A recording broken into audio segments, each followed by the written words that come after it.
来看已经讨论真久的再生医疗法，今仔日立法院三读通过，规定讲毋是医疗机构袂当来进行再生医疗，违法上侪是当罚新台币2000万。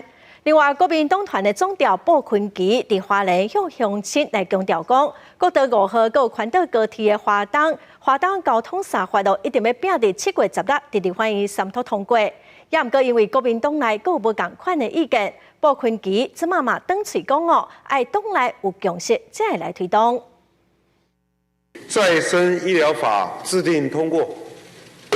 讨论已经真久的再生医疗法，随时伫咧立法院三读通过。条文内面明定，非医疗机构袂用执行再生医疗，若违反的相关立法，新台币2000万的罚款。你若伫咧执行再生技术进程，应该先进行并且完成人体试验。不过，文字治疗是有条件免完成人体试验。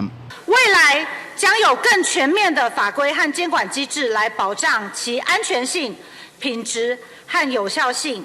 有时候我们不得不加速通关，或是做例外的治疗，但即便如此，我们还是需要做把关。伫咧议场内调下对有高度共识的民生法案合作伫咧推扫，不过争议法案又还搁在攻防。行政院长杜永泰催沙案宴请民进党的立委做正式的沟通。另外立委吴思瑶讲，关键就是打击诈骗4法，一个花东三大交通法案，尤其是花东3法欠债员调查加交通评估较歹执行。这3个法案，那目前在裁员的筹措，在相关的交通评估都还付之阙如的状况之下。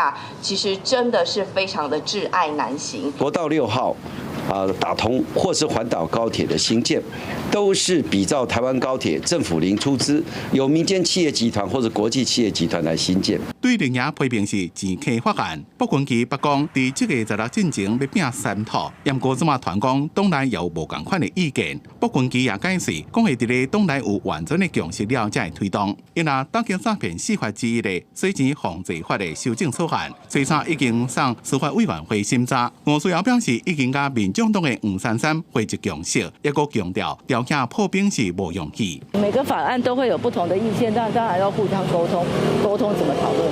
因若吴珊珊是表示，委员会做讨论正正常，因为绿白党团拢有家己的版本，当然有无共款的意见，这只是审议的过程，并不能讲这是毋是有共识。上边就是保留送协商，结果讨论。记者综合报道。